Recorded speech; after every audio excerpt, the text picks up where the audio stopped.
As an organization, we have the luxury of not having to, since we don't have a physical shelter, we don't have to make tough decisions about whether or not overpopulation in our shelter, and whether in deciding which animals are worth putting our efforts into adopting or trying to find homes for, and which animals need to be euthanized. We're really fortunate in that way, and we work with all sorts of organizations that are, some are no kill and some are kill, and they both have their place.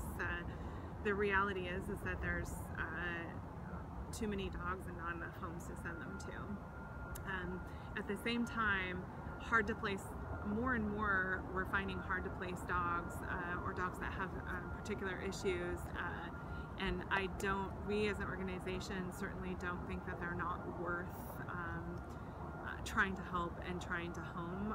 We do feel philosophically that there's a home for every dog.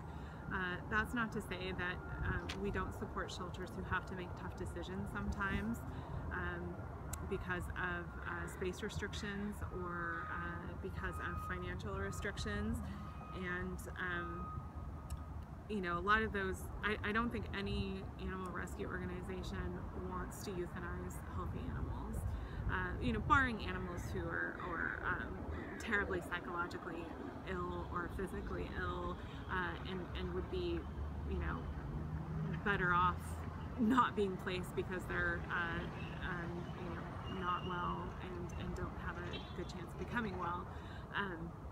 You know, there's several animals that are abandoned to shelters who are old, and they have more needs than a younger dog.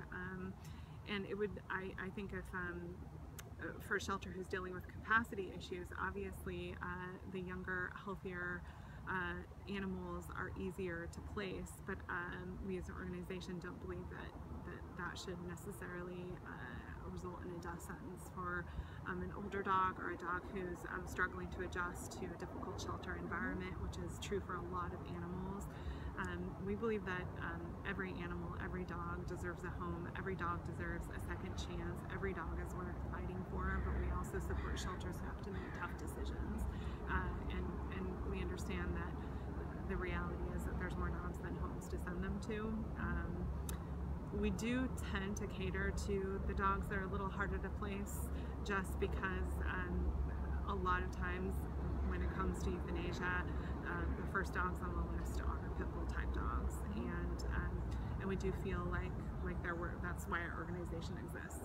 We feel like they're worth fighting for. We feel like they're worth the extra effort to place and find the right homes for. Especially senior bulls, you know, older bully breeds that really struggle to be placed. As far as our organization is concerned, we believe they're worth the effort. We believe that that every dog deserves a chance to find a good